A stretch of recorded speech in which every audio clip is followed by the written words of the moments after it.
Welcome to the Stoa. The Stoa is a digital campfire where we cohere and dialogue about what matters most at the knife's edge of what's happening now.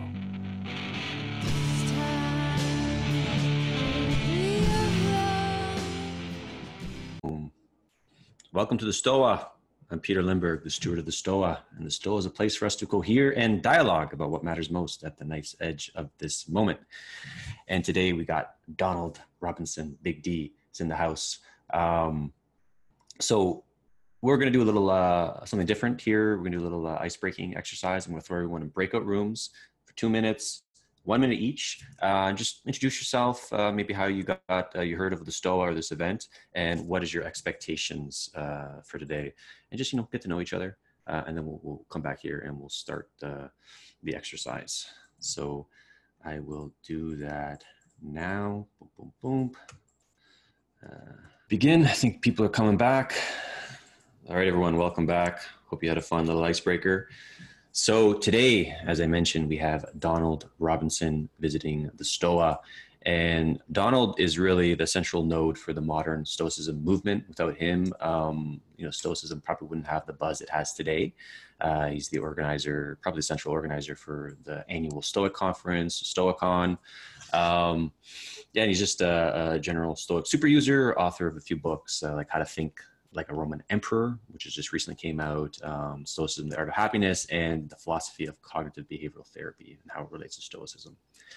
So today, if you were at the StoaCon, last StoaCon in Toronto, Donald Robertson was there, and he did a Stoic exercise called View from Above. And we're going to do that today. It's one of the Stoic psychotechnologies or life practices. So Donald's going to talk briefly about it. We're going to do it collectively as a group. It's a meditative exercise. And then we're going to have a Q&A for the rest of the hour. So that being said, I'm going to hand it over to Donald. Thanks very much, Peter. So I'm just going to say a little preamble, and then we thought we'd just launch straight into doing the exercise today. And the main thing I'd like to say about the View from Above is it's one of the most iconic Stoic exercises in a sense. Everyone always talks about it and recognizes it. We don't know what the Stoics call it. Pierre Hadot, as a modern scholar, gave it the name The View from Above. It's found in other philosophical traditions. But I just want to say a little bit about why I think it's important. When I first began studying Stoicism, which is nearly 25 years ago now, the first book I wrote, which I've got here actually, I tried to do it's the philosophy of CBT. I tried to do a survey of the relationship between ancient Stoic techniques or psychotechnology and modern psychotherapy. And I found a lot of parallels. But there was one technique that really jumped out that seemed quite prominent and quite important that doesn't really resemble one of the main techniques found in modern psychotherapy. You'll find things that are a bit like it, but it's not a central focus. It's not a common technique in modern psychotherapy, and that's the View from Above. And I thought it makes sense. It looks like a technique that you could script and do an audio recording of. There's different ways you could do it. So I used to do it with groups of psychotherapists. I ran a training school for psychotherapists in the UK. I used to speak at psychotherapy conferences, and I wrote about it in psychotherapy journals.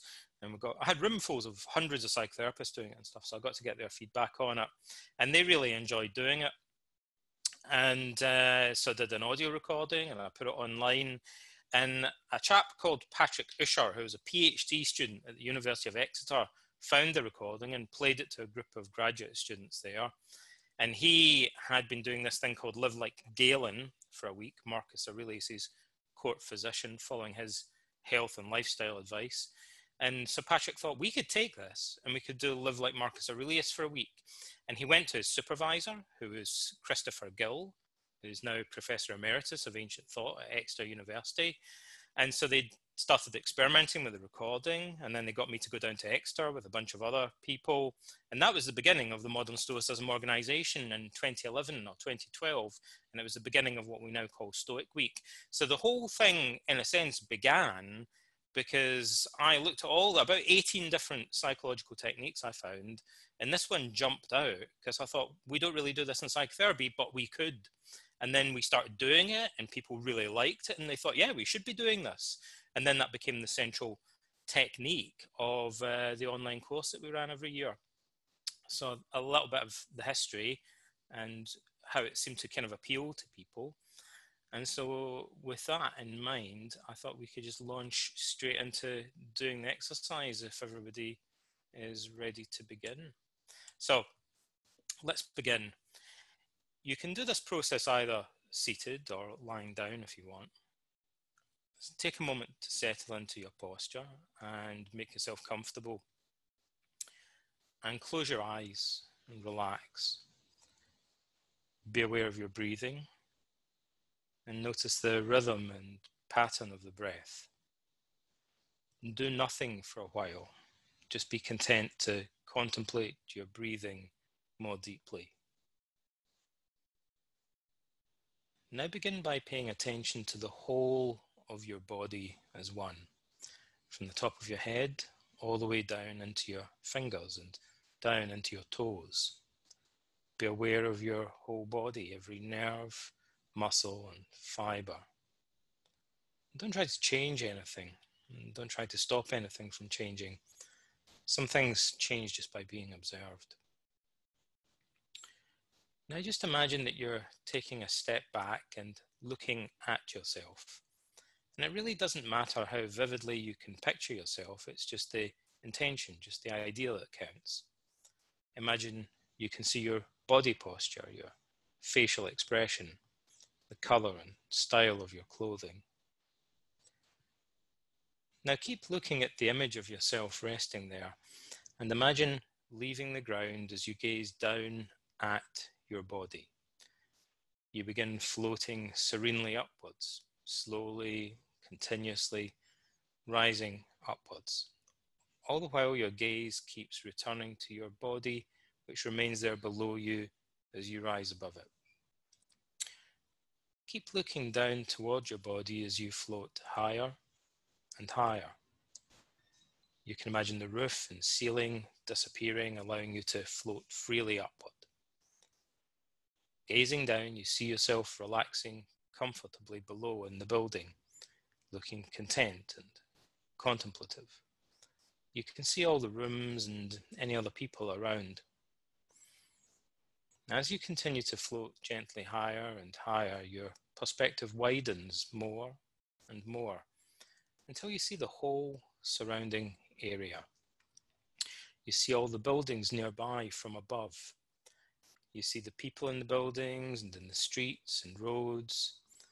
You observe people far below working or walking along the sidewalk or pavement, people cycling or driving their cars, and those travelling on buses and trains. You begin to contemplate the whole network of human lives and how people everywhere are interacting with each other, influencing each other, encountering each other in different ways. Floating higher, people become as small as ants below. Rising up into the clouds, you see the whole of the surrounding region beneath you. You see both towns and countryside, and maybe the coastline comes into view as your perspective becomes more and more expansive. You float gently up above the clouds, above the weather, and through the upper atmosphere of the planet Earth, so high that you eventually rise beyond the sphere of the planet itself and into outer space. You look toward planet Earth and see it suspended in space before you, silently turning, resplendent in all its majesty and beauty. You contemplate all the countless living beings upon the Earth. The population of the planet is over 6 billion people. You realize that your life is just one among many, one person among the total population of the Earth. You think of how rich and diverse human life on Earth is. And yet as you gaze upon the Earth, you're also aware of its position within the rest of the universe, a tiny speck of stardust adrift in the immeasurable vastness of cosmic space. This world of ours is merely a tiny grain of sand by comparison with the endless tracts of space, a tiny rock in space revolving around our sun. The sun itself is just one of countless billions of stars which punctuate the velvet blackness of our galaxy. You think about the present moment on Earth and see it within the broader context of your life as a whole. You think of your lifespan as a whole and its totality. You think of your own life as one moment in the enormous lifespan of mankind. Hundreds of generations have lived and died before you, and many more will live and die in the future, long after you yourself are gone. Civilizations, too, have a lifespan, and you think of the many great cities which have arisen and been destroyed throughout the ages, and your own civilization as one in a series, perhaps in the future to be followed by new cities, peoples, languages, cultures, and ways of life. You think of the lifespan of humanity as a whole, just one of countless billions of species living upon the planet. Mankind arose as a race roughly 200,000 years ago.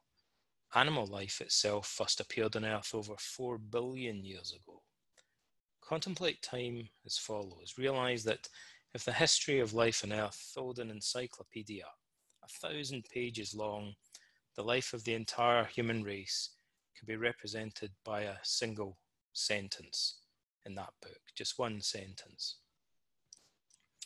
You contemplate all things, past, present, and future. You see your life within the bigger picture, the total context of cosmic space and time. You see yourself as an integral part of something much bigger, something truly vast. Just like the cells of your own body work together to form a greater unity, a living being, so your body as a whole is like a single cell in the organism of the universe. Along with every atom in the universe, you contribute your role to the unfolding of its vast design. As your consciousness expands and your mind stretches out to reach the vastness of eternity, things change greatly in perspective, and shifts occur in their relative importance. Trivial things seem trivial to you. Indifferent things seem indifferent. The significance of your own attitude towards life becomes more apparent. You realize that life is what you make of it. You learn to put things in perspective and focus on your true values and priorities in life. One stage at a time, you develop the serenity to accept the things you cannot change, the courage to change the things you can, and the wisdom to know the difference. You follow nature, your own true nature as a rational, truth-seeking human being, and the one great nature of the universe as a whole. Now, in a moment, you're beginning to sink back down to earth, towards your place in the here and now. Part of you can remain aware of the view from above and always return to and remember that sense of serenity and perspective. Now you begin your descent back down to earth to face the future with renewed strength and equanimity. You sink back down through the sky, down, down, down, towards the local area, down, down, into the building, down, you sink back gently into your body, all the way now, as your feet slowly come to rest upon the floor once again. Now think about the room around you. Think about action, movement. Think about looking around and getting your orientation, raising your head a little, begin to breathe a little bit more deeply, a little bit more energetically. Let your body feel more alive and ready for action as you breathe energy and vitality into your body. Breathe a little deeper and deeper again until you're ready to take a deep breath, open your eyes and emerge from the meditation, taking your mindfulness and self-awareness forward into life. Beginning now, taking a deep breath and opening your eyes, and when you're ready, just entering the here and now with deep calm and serenity.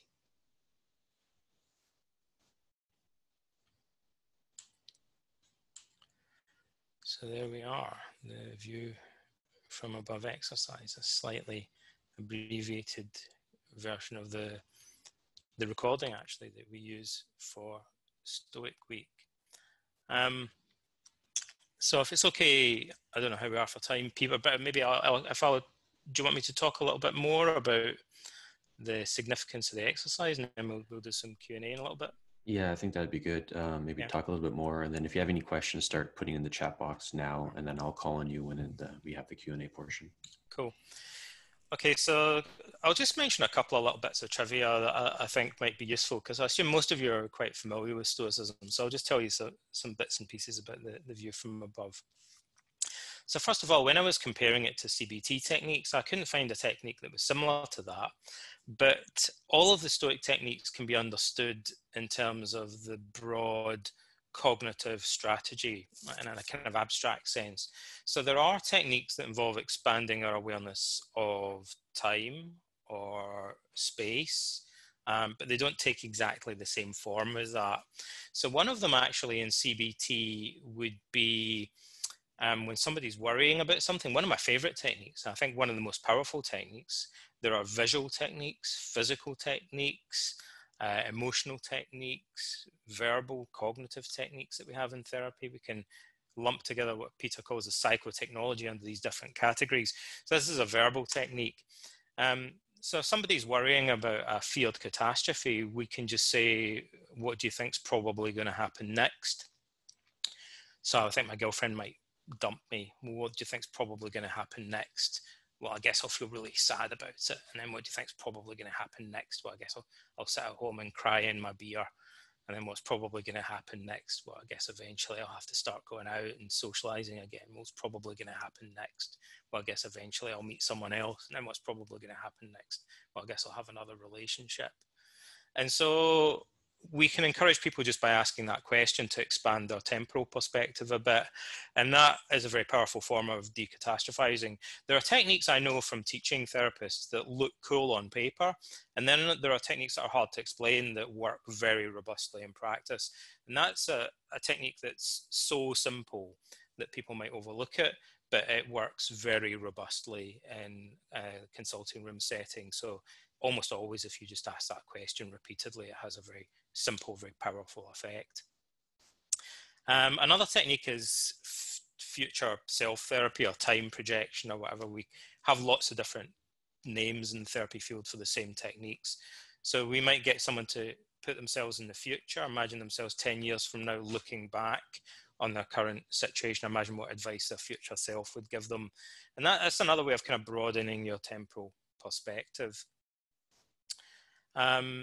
Another thing I'd mention about the view from above, there's one of the things that really appeals to me about it, that there are techniques in Stoicism that cognitive therapists and researchers would immediately look at and go, that looks like it should work. Like, so that doesn't mean that it is going to work. But in any field of research, there's this frustration. You see this now actually with the research in the pandemic. A good example actually would be the wearing of masks. So if you read the scientific literature, most researchers are like, wearing masks should help, but we don't have a direct test of that at the moment. We're still kind of pending solid data that directly verifies that. But from everything that we know about the science of this already, it's highly suggestive. So the view from above is something that any cognitive therapist or psychologist would look at and think, that looks like it should do something. And even, prior to having carried out a controlled trial on it. And there are a number of reasons for that, but one of them is, for a start, it's a very simple technique and it can be scripted. So you would be able to look at it and go, reliably, we could get people to broaden their perspective. And so it looks like we should be consistently able to do a fairly dramatic cognitive change with this technique. And it kind of looks like it should change people's emotions as well, and maybe change their cognitive processing a bit. So, anyone looking at it would think that's worth trying. But also, there's a body of a whole bunch of converging research that shows that when people are anxious, or also when they're angry, and maybe also even when they're depressed, they tend to narrow down the scope of their attention. So normally we can walk and chew gum, as I like to say. So we can pay attention to multiple things at once. We could be driving the car and having a conversation with someone in the back seat and also thinking about what we're going to make for dinner. So we can pay attention to multiple things. But under stress, we can't. Like, our attention becomes narrowed in scope, and it's kind of like we put the stress cues or the anxiety cues, the things that are freaking us out, under a magnifying glass, and they also captivate our attention more. And so recently, over the past, and by recent I mean over the last 15 years roughly, there's been increasing interest in attentional training techniques in psychotherapy, because the stuff that goes on in your head that's involuntary, and then there's other stuff that's under voluntary or strategic control, as we call it. And the way that you allocate your attention is kind of in between. There are aspects of it that are under voluntary control. So we know you could train people to broaden the scope of their attention, to externalize their attention rather than focusing it inwardly and stuff like that. And there's good emerging evidence that shows that that has a profound effect in the treatment of anxiety and depression. So it's a cutting edge topic in psychotherapy research, but the Stoics were way ahead of the game 2,500 years ago by thinking we should be broadening our attention and perspective. That's antagonistic, it's the opposite to what happens when people are stressed out, anxious, or angry. And there are a number of ways of seeing this. So if you're frightened and you narrow your attention onto the scariest thing in the room and you put it under a magnifying glass, that's going to amplify your anxiety. And it's also going to be kind of limiting because you're not taking in other sources of information that might benefit you. We sometimes call those safety cues. So there might be reassuring things. So there might be some scary monster in the room, but you've got a whole bunch of bodyguards around you, for example. So if you're only focusing on the scary monster and not taking in the presence of the bodyguards, you have a very negatively biased perception. So you get a more balanced, nuanced, and complex emotional response when you're able to broaden your perspective and take in a variety of different stimuli at once. Very healthy to do that. And so the Stoics are generally doing that. So that's some of the kind of cognitive science, if you like. A couple of other bits of trivia. This technique is found in a lot of ancient literature, not just the Stoics. We don't really know how or where it originated. It seems almost intuitive. Some people have described it as almost like a sort of shamanistic technique. Weirdly, our earliest sources for information on Socrates are satires that ridicule him. So Aristophanes wrote a play called The Clouds that was performed in the theatre of Dionysus in Athens, and it mocks Socrates by portraying Socrates in a theatrical crane suspended above his school called the Thinkery, while his students are bending over looking at maps on the ground. So he seems to be almost ridiculing or satirizing something like the view from above, like Socrates is suspended among the clouds looking down at his students, who are also looking down at maps of the known world. And contemplating a map or a diagram would be another way of practicing the view from above, which I guess leads me on to another observation, which is in the ancient world, you could compare this, and people have done, to kind of two themes. And one is, if you imagine the view of the gods looking down from Mount Olympus, you've all seen things like Clash of the Titans, where Zeus is looking down and humans are like little chess pieces. And so this kind of image of the gods looking down from Olympus naturally evokes the idea of the view from above. And so in a sense, very much the Stoics thought of it as a way of entering or emulating the mind of Zeus. So becoming more godlike, and this is kind of the goal of philosophy. But to enter into this perspective is also to enter into the mind of the sophos, the wise man or woman. So practicing a view from above is kind of a perspective shifting exercise that allows us to get more into a godlike or sage-like perspective. But it's also, there's another way of looking at it, which is less mythological and more cosmological. And so when ancient philosophers discussed the nature of the universe and time as a whole, whenever they discuss it or draw diagrams of it, you can imagine that as a contemplative exercise. So when they're discussing what they think the planets are like and what the universe looks like, this is like a meditation to them. And again, when they're ridiculing Socrates as resembling natural philosophers and looking down at these maps and stuff, this is more in the cosmological tradition. He's like a proto-scientist almost, but he's trying to encompass the whole universe in his mind in this way. And there's one other thing. Now I'll make a geographical observation about this. When Marcus describes the view from above, he says, imagine law courts and political assemblies and people trading and arguing and milling around. And he says, in the agorae, in the agoras, the marketplaces or city centres. And it just so happens that in Athens, where Socrates lived, like in many ancient towns, it grew up around a hill called the Acropolis, which literally means like acro, like acrobat, and polis, like metropolis. It means the high up part of the city. So the view from above is the view from the Athenian Acropolis, where the Parthenon is located, the temple of Athena, the goddess of wisdom. Socrates would have been familiar with this perspective. He only had to walk up the hill or any of the other hills surrounding Athens and look down, and he would have literally seen the agora, where he was subsequently to be put on trial and executed one day.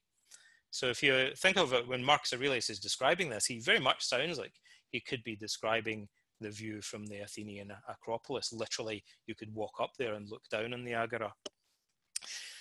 And I guess one other thing I might mention about, to take it back to CBT and cognitive therapy, some of you who have read books on CBT will be aware of this idea, which we don't use as much anymore.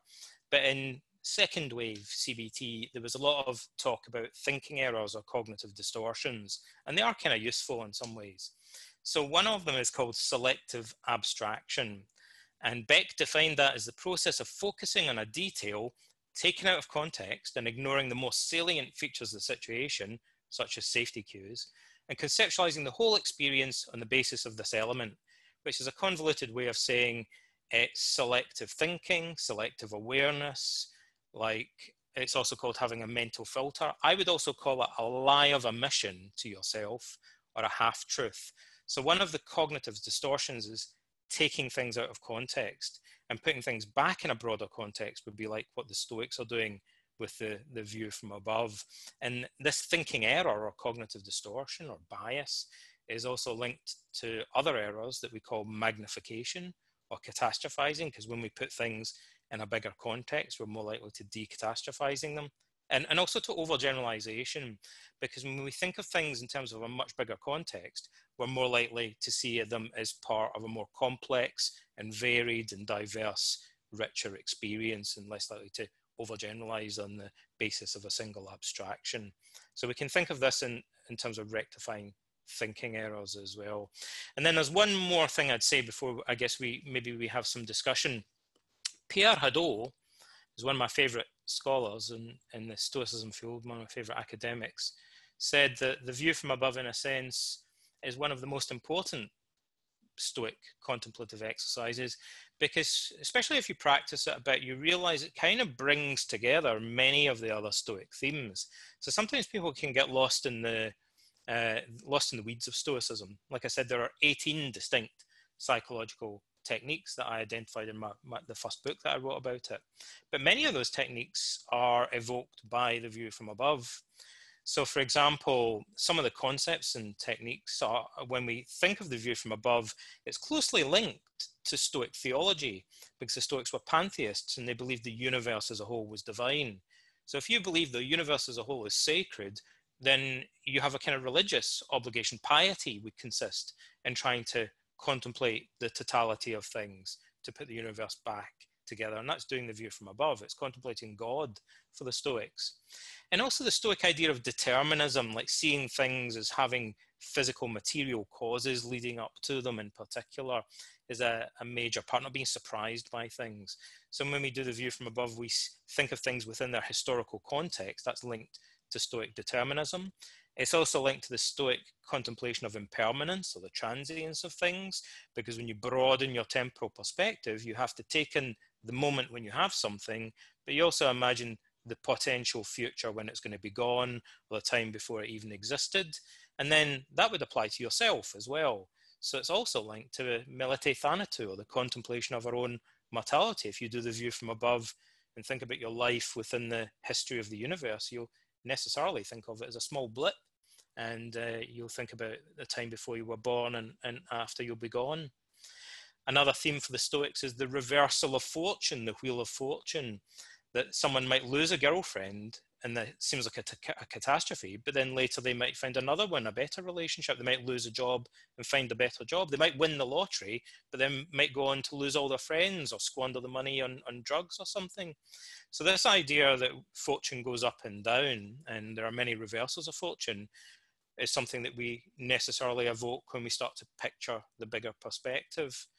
And again, I think it all comes back to the Stoic idea of trying to stretch your mind to tap in to this inner resource that allows us somehow, the Stoics thought by some miracle, nature has given us this capacity to imagine what the sage might think. Even though we're not sages, we can kind of imagine what a sage might think by stretching our minds and using our imagination. And this exercise of contemplating the sage is also facilitated by the view from above, because the sage would necessarily be somebody who's more attuned to the bigger perspective. And that is my little run through of some trivia, I guess, that I thought might whet your appetite for discussion. What do you think of that, Peter? Yeah. We had some questions already in the chat box, and I have a few question for you right now. So if anyone has any questions, throw it in the chat box. If you want me to read on your behalf, let me know. This will go on YouTube. So we were talking about this before, sort of like John Vervaeke calls it the ecology of practices, and I'm very curious, like a Stoic ecology of practice or Stoic proper ecology of practice. And the Stoic week is kind of like that. And also sort of like a psychology of practices that can kind of be figured out collectively. So just like, because the one thing that's kind of cool about Stoicism is the lineage has been cut. So we don't really know how past Stoics practiced. So we can kind of be entrepreneurial in this sense. Any thoughts on how that's emerging right now in the modern Stoic movement and how it could emerge? I think there's so much opportunity. I think Hadot was like a real godsend to us. And the strange thing about Pierre Hadot was he did a very thorough review of the ancient literature and listed what he called spiritual exercises. And what struck me was that he never made any connection with modern psychology. So he kind of handed this thesis to me on a plate. Hadot says, here's all the different exercises in the Stoics and classical philosophy. And they left it to other people. Like I was able to come along and go, well, this is how they compare to things that we do in modern psychotherapy. But I've only scratched the surface. And, there's a huge opportunity for other people now who are interested in modern personal development literature, psychological research, modern philosophy, psychotherapy, to see other connections. And there's a huge opportunity to do research on Stoic techniques and refine them as a consequence of doing research, to compare it to ideas in resilience building and positive psychology and other psychological traditions, not just CBT. So we now have all these online communities where people can share their experiences and give feedback. And also, we can actually apply all sorts of different research methods to the Stoic techniques. And modern Stoicism is kind of doing that. We're finding some things out. So we're finding out which techniques people seem to find easiest or which are more beneficial for them, which ones maybe they use more consistently over the longer term. These are all things we can test, as well as the actual psychological effect of some of these techniques. And refinements in practice, I think, emerge from, playing around with things in all those different ways. Cool.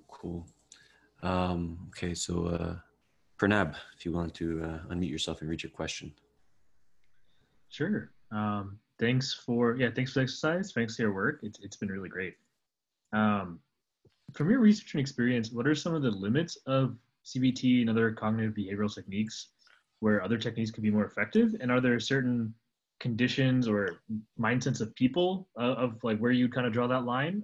Or just love to hear you think about that.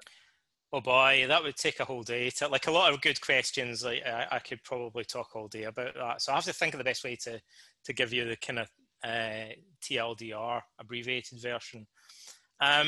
First thing I'd say is that CBT is already from a previous generation, right? So the founders of CBT did their pioneering work in the 1950s. 1960s, 1970s. It didn't really become mainstream properly until the 1980s. That's ages ago now. Like, that was decades ago. And actually, subsequent generations are getting, the generation that followed them are getting a bit old now. So we've already moved beyond CBT to some extent. So we talk about 3 waves in psychotherapy in the evidence-based tradition. So there's behavior therapy, which it's hard to date in a way, but it sort of originated in the 50s.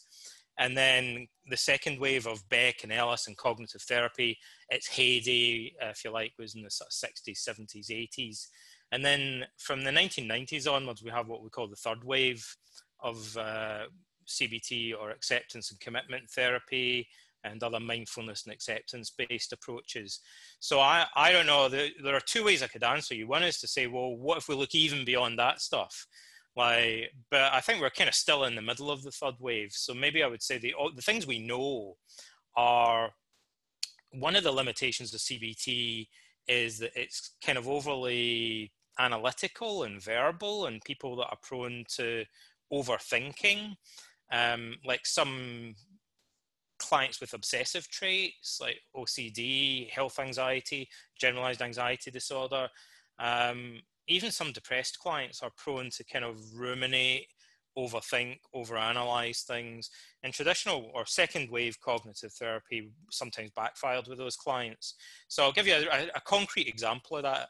If you have a client with generalized anxiety disorder, pathological worrying, you could call it, and you give them a thought record like you may have seen in CBT, write down your thoughts, man, they'll come back at the next session and they might have a pile of papers like that deep, right? And then the therapist should have alarm bells ringing, thinking, this looks more like a symptom than a therapy.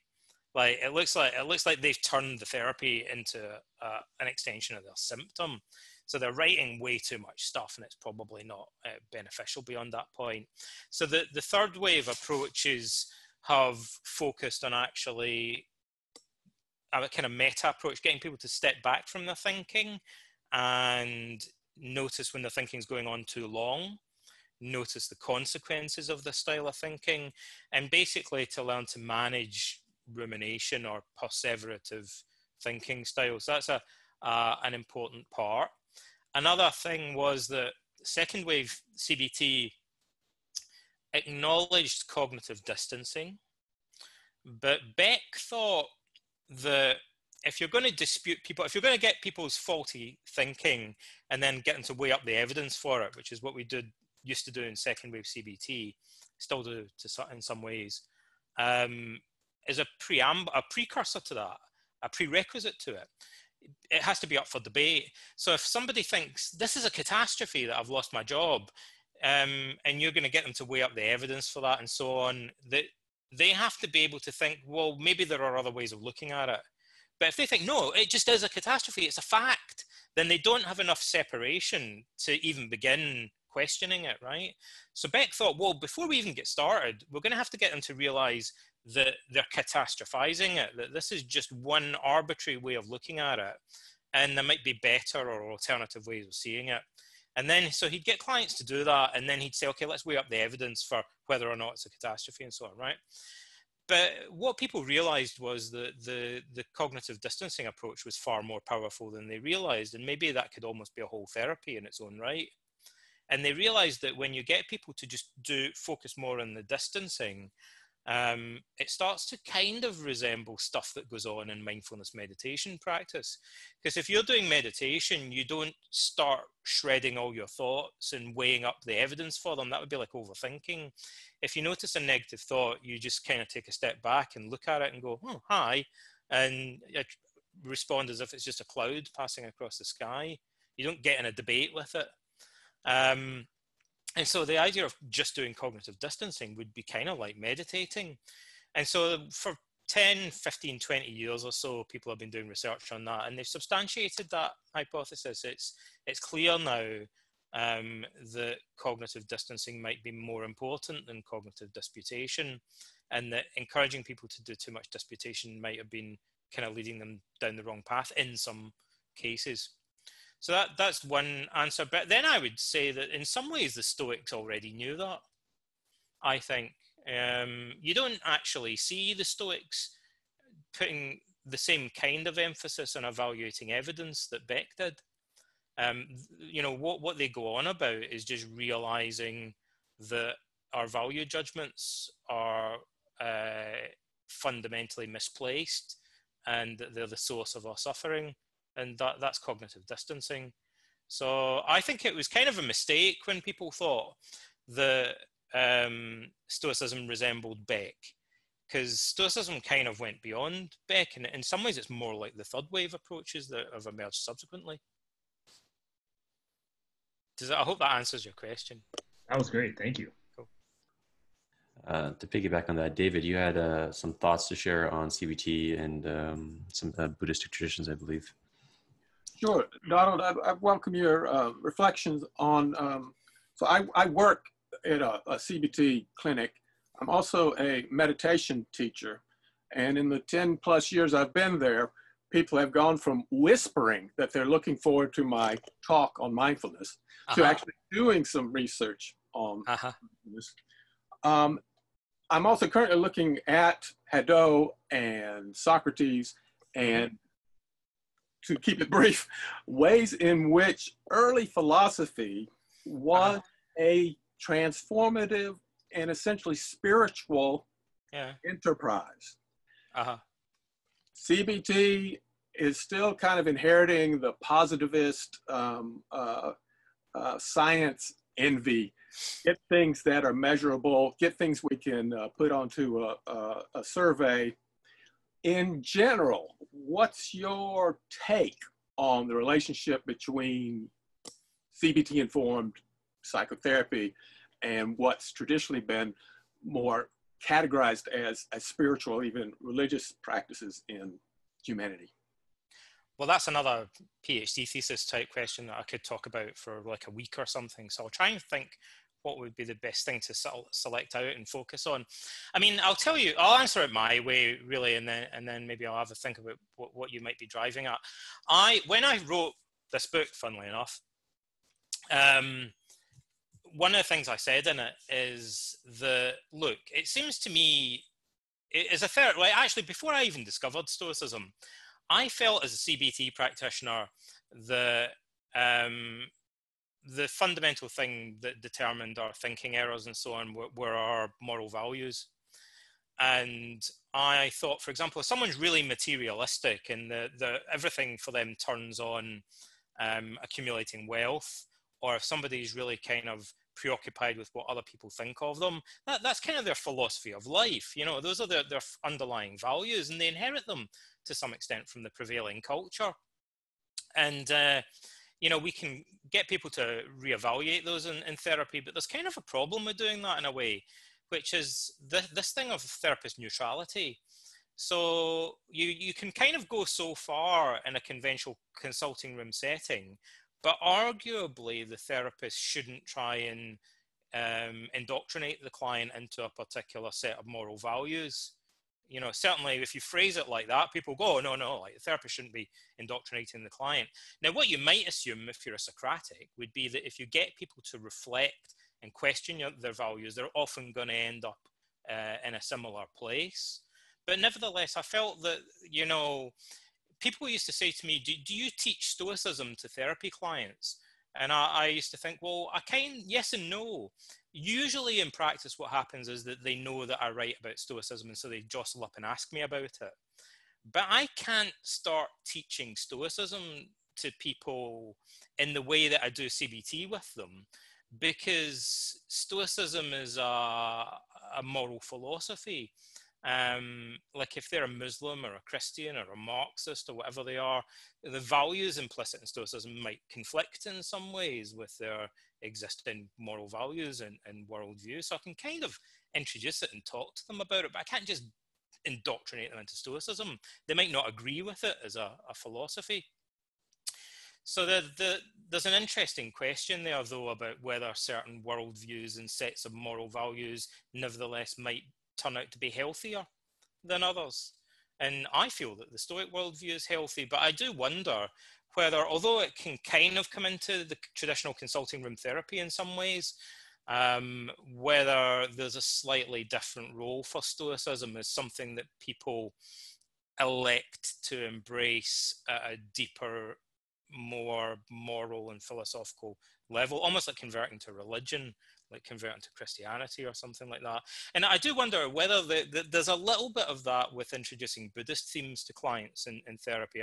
I thought early on that, you know, there are going to be some clients who say they don't like the whole idea of anything associated with Buddhism because they're maybe very orthodox Christian, or they follow some other religion, or they're a kind of ardent atheist in a way that, you know, maybe they see Buddhism as conflicting with that. And I think that's kind of emerged a little bit more over time, that there are some clients that don't like the idea of doing something associated with a quasi-religion in the consulting room setting.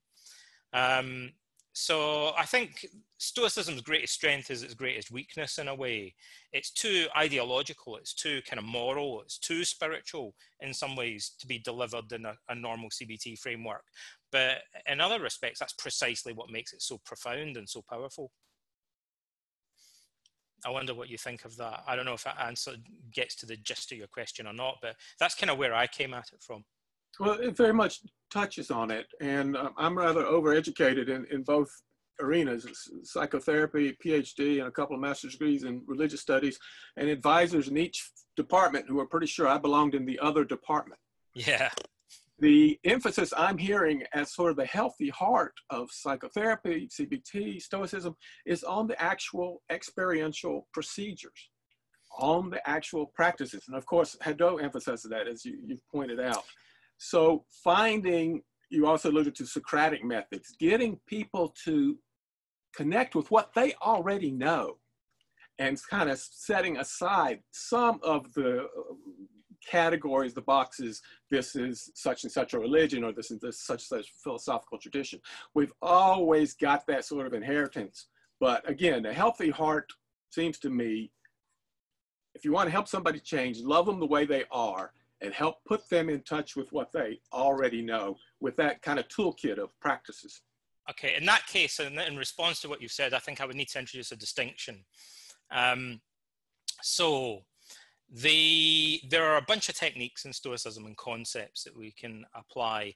Now, many of those are actually shared with Epicureanism and Platonism and Aristotelianism and other Hellenistic and classical philosophical traditions. So they're not entirely exclusive to Stoicism. So what academics in this field would say is that what makes Stoicism Stoicism, like the beating heart of Stoicism, the defining characteristic of Stoicism, is its moral philosophy that says that arete is the only true good, right? And that it's at that point, I think, that it becomes more problematic. So in terms of like the 18 techniques or so, yeah, sure, we can take most of those techniques and we could do them in a Buddhist framework, we could do them in an atheist framework, we could do them in a Christian framework, as Hadot talks about.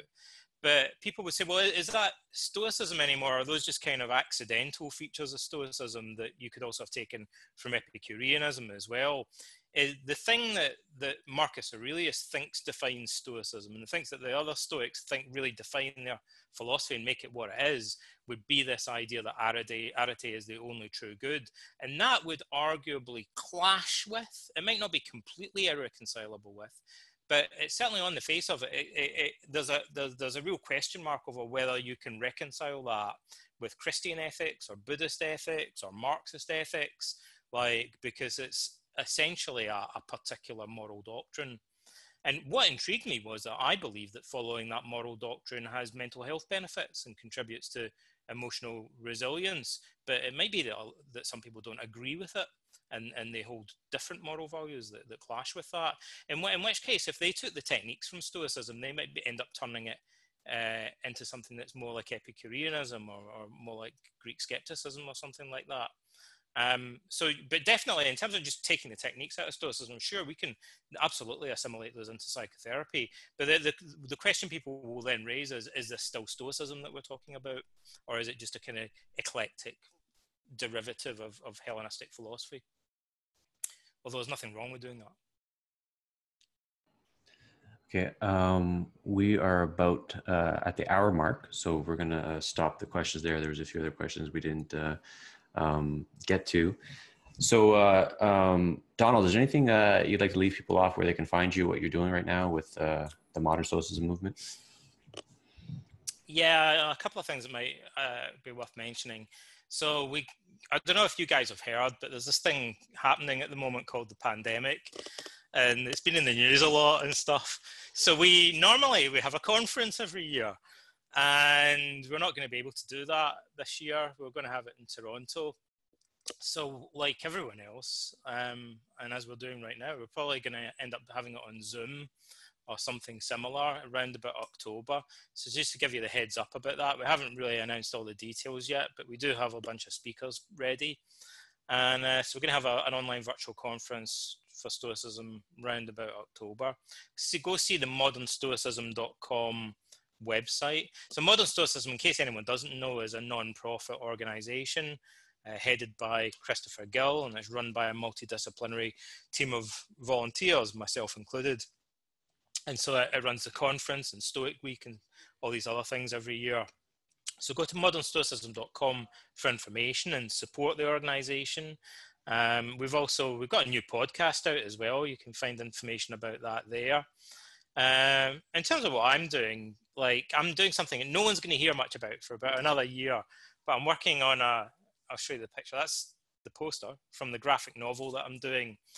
But I'll just mention that's what I'm up to at the moment, but you guys won't be hearing much more about that for quite a while because it's a long slog getting all the artwork done and stuff. So yeah, I think that's all that I had to say to finish things up today. Thanks for your questions. I thought they were really good. I hope that you enjoyed doing the exercise earlier as well. Very cool. So in a moment, I will close up with some upcoming events. But Donald, thanks so much for visiting the Stoa. This will go on YouTube, so if you want to listen to the View from Above again, you can do so. Upcoming events, tomorrow we have one. Daniel Schmachtenberger is coming to the Stoa. He's doing a talk on meta-modern Stoicism. So you might be interested in this one, Donald, to figure out what he means by meta-modern Stoicism and talking about the possibilities of that. That's at 7:30 p.m. Eastern time. And if you'd like to support the Stoa, you can go to our Patreon page in the chat right there. All right. Thank you, everyone, for visiting the Stoa today.